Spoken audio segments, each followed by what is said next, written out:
Pemirsa, jumpa kembali di channel Belajar dan Berbagi.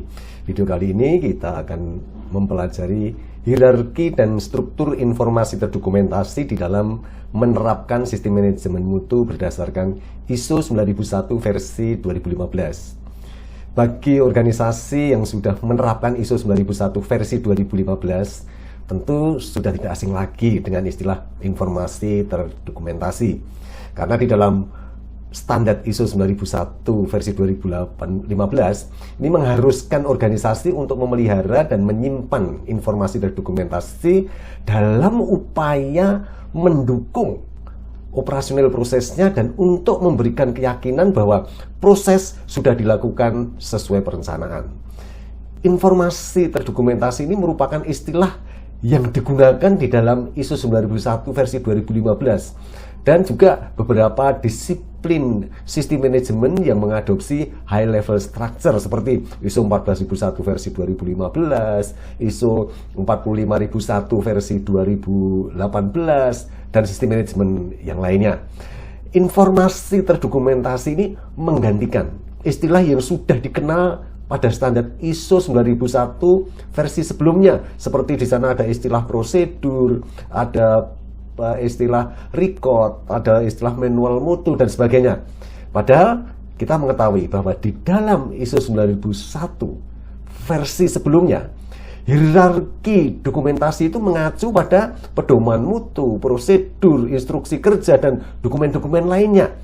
Hierarki dokumentasi cukup populer bagi organisasi yang menerapkan ISO 9001 seperti misalnya level 1, dokumen level 2, level 3 atau level A, B, C yang identik dengan manual mutu, prosedur, instruksi kerja dan dokumen yang lainnya.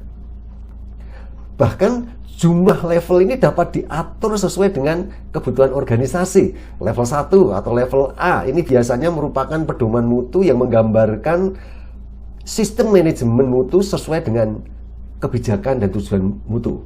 Dan level 2 atau level B ini biasanya merupakan prosedur sistem manajemen mutu yang menggambarkan proses dan aktivitas yang saling berhubungan yang diperlukan untuk menerapkan sistem manajemen mutu. Sedangkan level 3 atau level C ini biasanya merupakan instruksi kerja dan dokumen lain untuk sistem manajemen mutu yang terdiri dari dokumen kerja yang lebih terperinci. Sedangkan formulir dapat diterapkan untuk semua level hierarki tersebut.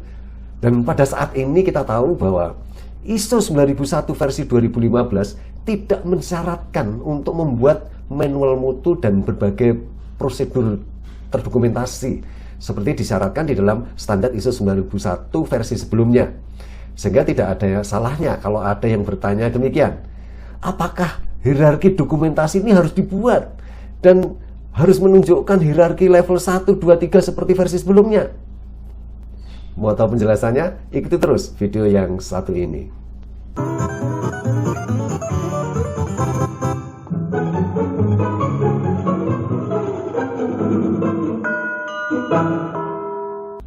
Pemirsa, di dalam menjelaskan perlu atau tidaknya menetapkan hierarki dokumentasi, tentu saja saya menggunakan berbagai referensi, antara lain ISO 10013 versi 2021 ini mengenai Quality Management Systems Guidance for Documented Information.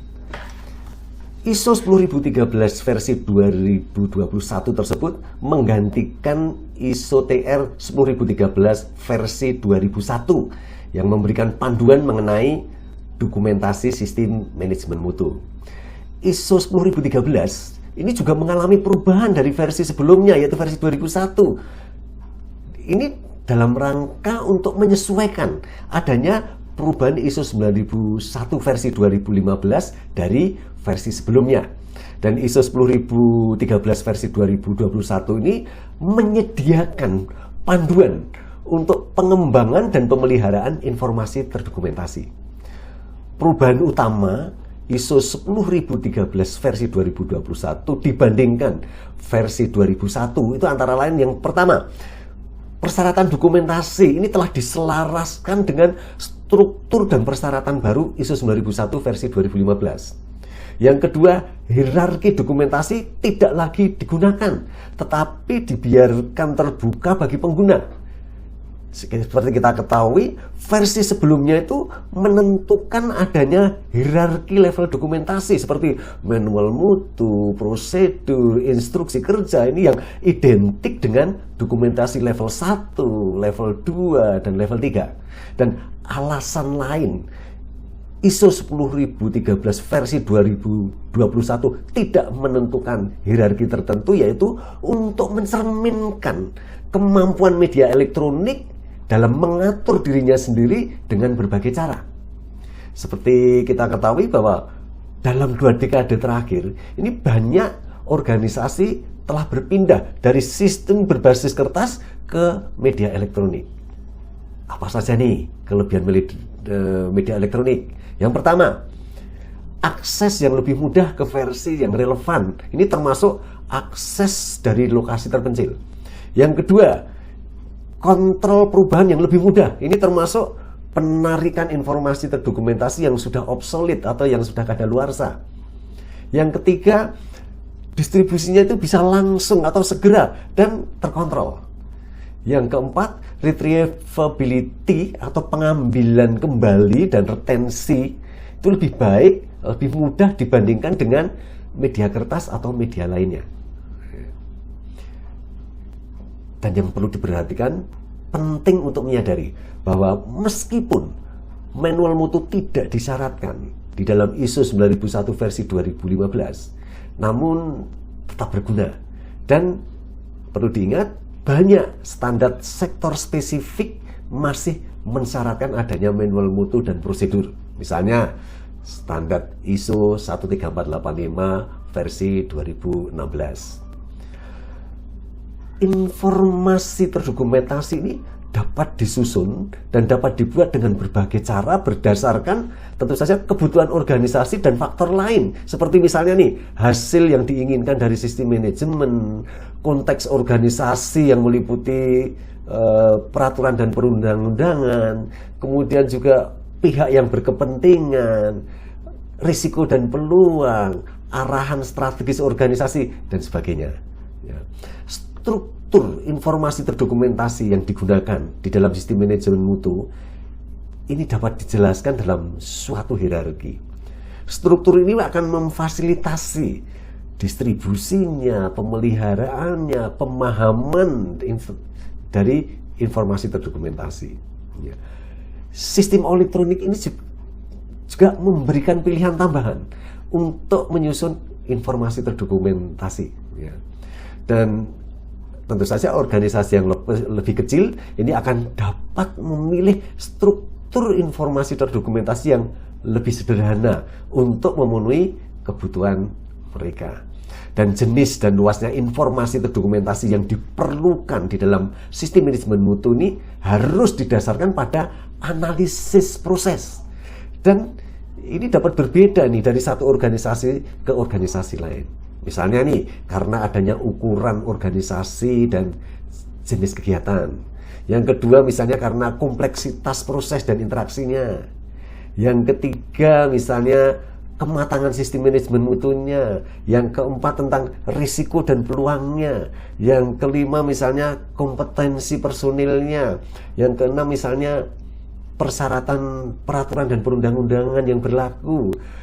Yang ketujuh, misalnya persyaratan pelanggan dan pihak berkepentingan lainnya. Yang kedelapan, misalnya kebutuhan akan bukti hasil yang dicapai.